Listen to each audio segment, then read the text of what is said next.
Hello, and welcome back to the Make Me a Better Woman channel. I know it's been a while, but I'm so grateful and appreciative of everyone that stuck it out and waited for my return. Today, we're actually going to be talking about self-care. And I personally don't think that you can talk about self-care without talking about self-love.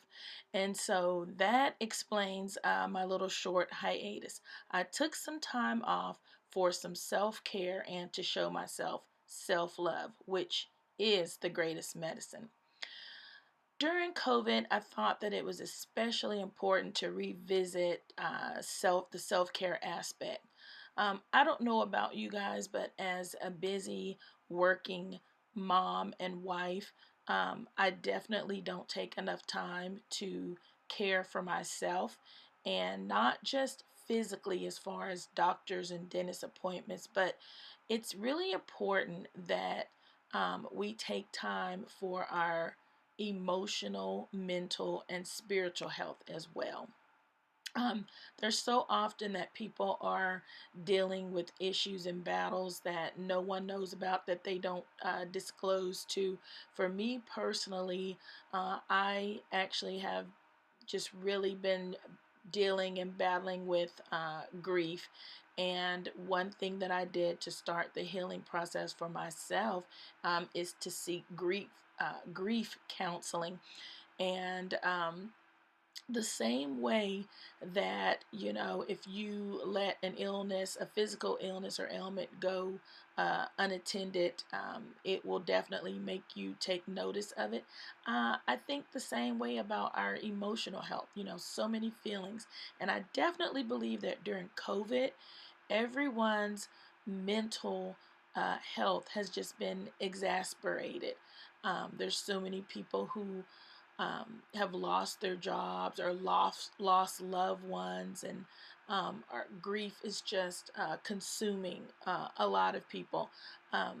My mother actually passed years ago, but there is no time limit or expiration on grief. And so I'm grateful that I do have the resources available to get that help and to just chat and find the tools to deal with my grief. And if that's something that you are suffering with, I highly encourage you to join a grief share or grief counseling support system. The other thing that has gotten me through is my faith. And I don't want to get caught up in anyone's denomination or any of that, but just my personal relationship with God, be it prayer, be it scripture, be it just having that one-on-one time with God. My faith is what has got me through. The other thing that I think is so important for anyone's mental, emotional, and spiritual health is love, is the relationship they have with their significant other, the relationship they have with their family, with their friends. I do know that everyone's idea of love may be different, but I know for a woman, what you put in is what you get back.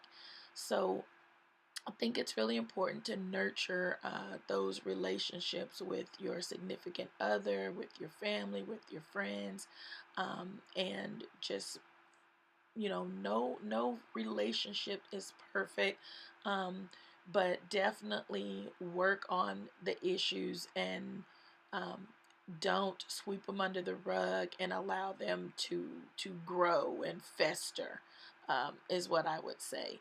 And I do know that hurt people do hurt people, and there are so many people who are dealing with past demons in their childhood, in their past.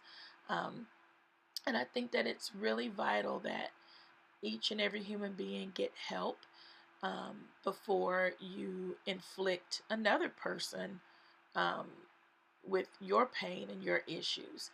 And I believe communication is key. Not only communicating with other people, but communicating um, your needs and issues and desires. Um, People aren't mind readers. And although Almost every woman I know is super, super strong. Everyone has a breaking point. Everyone. And I'm specifically speaking of the ladies today because, we often work outside the home, or even if we work in the home, we are usually in charge of rearing the children, their education, housework, meals, chores, errands, bills. And it can get really heavy and start to weigh you down. And so here is a few things that I've done. I make sure that I'm getting my nutrients and my vitamins, and a nice cup of my favorite tea always helps to calm me down. You want to make sure that you take time for yourself to eat.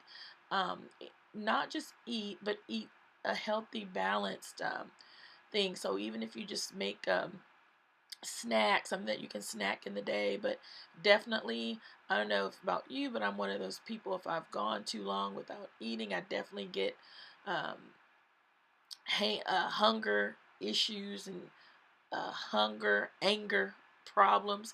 But I'm going to do another video and share some wonderful, healthy recipes that I've done. So, also, just as important as eating healthy and getting enough to eat and eating often is exercise.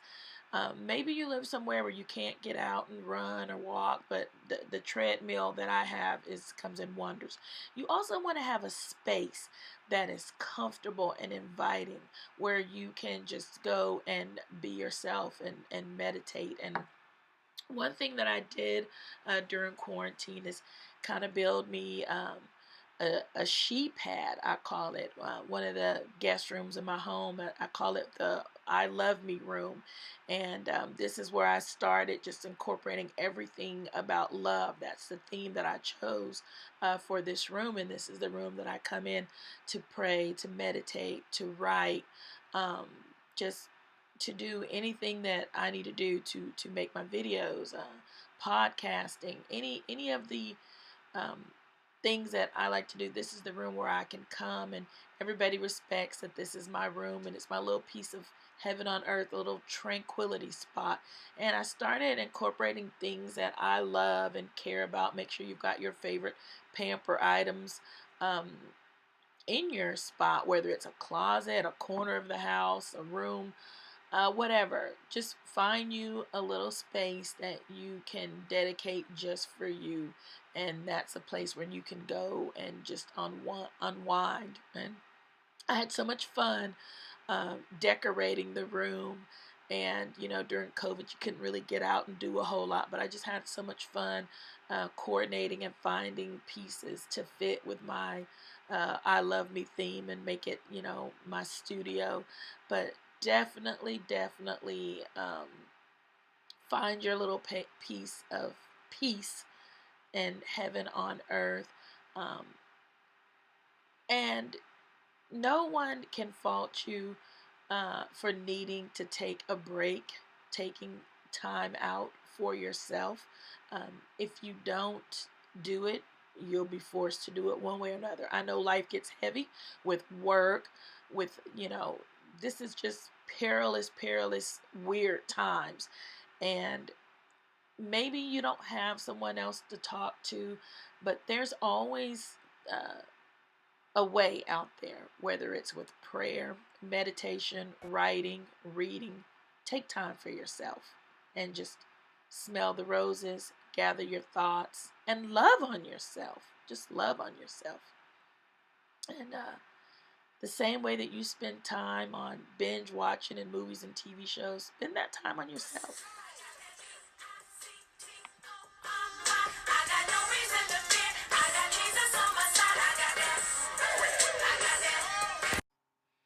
I don't know about you guys, but laughing and smiling and being silly definitely is good for my mental health, my emotional health, my spiritual health. So, try to smile, laugh often. Um, Try to watch things that are funny and uplifting. And I know you're stuck in the house and may can't get out for COVID, but dress up, put on some lipstick, do your makeup, whatever makes you feel pretty, put on perfume, whatever you need to do to feel good about yourself, um, do it. I know me personally, working from home, the majority during this quarantine, I haven't always put on makeup or fix myself up, but be sure that you are taking care of you as much as you are taking care of others. Even though everybody knows that you're Superwoman or Superman, um, you're not Wonder Woman. Don't wonder how you're going to make it. You know, no, set limits, set boundaries. I wanted to point out about the tremendous thing that happened this week in America, how strong us women are. I'm showing you my pearls here. Pearls are a symbol of wisdom and peace and tranquility. Get that for yourself. I feel like that is the direction we're headed. We might have been to hell and back during 2020, but we have a vice president that is a woman, and she made it, and you can too. I'm rooting for you. End of story. You're gonna make it. We're all gonna make it. Thank you so much for visiting Make Me a Better Woman and sticking around, and I can't wait to get back to dropping videos for you. Don't forget to like and subscribe by clicking on that notification bell.